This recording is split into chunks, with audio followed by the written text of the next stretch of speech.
کی جاتی ہے صرف دو چار قدم آپ کے اندر وہ خاندانی جواہر ہیں دیکھ رہا ہوں، لیکن مجھے یہ بھی محسوس ہو رہا ہے کہ اس جوہر کی قدر کرنے والے ابھی نہیں ہیں۔ آپ کتابیں چھاپ رہے ہیں ان کی زندگی پر، آپ کتابیں چھاپ رہے ہیں ان کی اولادوں کی سیرت پر، یہ اچھی بات ہے، لیکن اولادوں کی سیرت پر کتابیں چھاپنے سے زیادہ بڑا کام ہے کہ آپ ان کی سیرت کا خود جیتا جاگتا چلتا پھرتا نمونہ بن جائے۔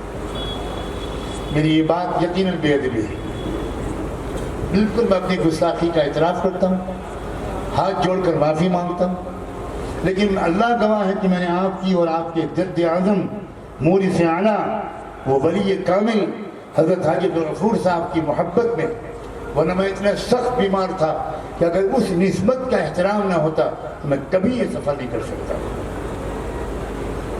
اسی نسبت کا واسطہ دے کر کہتا ہوں، اب پھر اللہ کرے جودھ پور میں کوئی عبدالغفور آ جائے، پھر اللہ کرے کوئی خانقاہی نظام ذکر کا، سلوک کا، تصوف کا، اللہ اللہ کرنے کا، تہجد کا، نفلوں کا، بزرگوں کی مجلسوں میں بیٹھنے کا یہ رواج آ جائے، اور اس کے لیے اگر باہر بھی سیکھنے کے لیے جانا پڑے تو آپ کے قدم کو ڈگمگانا نہیں چاہیے، آپ کو ضرور جانا چاہیے، سائل اور طالب بن کر جانا چاہیے۔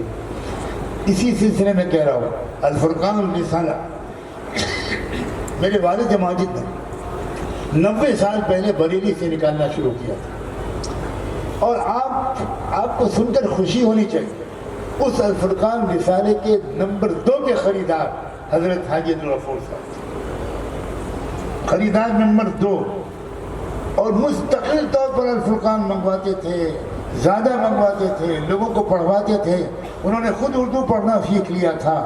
آج الفرقان کو نکلتے ہوئے 90 سال ہو گئے۔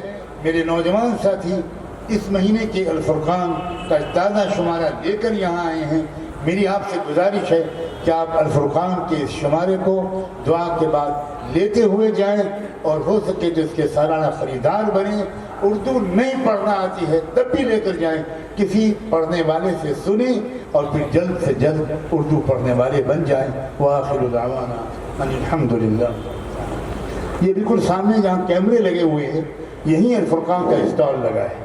پروگرام کیا ہے اس کے بعد مجھے نہیں معلوم، لیکن شاید دعا پر اختتام ہوگا، اس کے بعد سکون کے ساتھ یہیں سے آ کر الفرقان لے جائیں۔ لے جانے والے حضرات آپ سب کا بہت شکریہ، اور اس لمبی گفتگو پر معذرت۔ جزاک اللہ خیرہ۔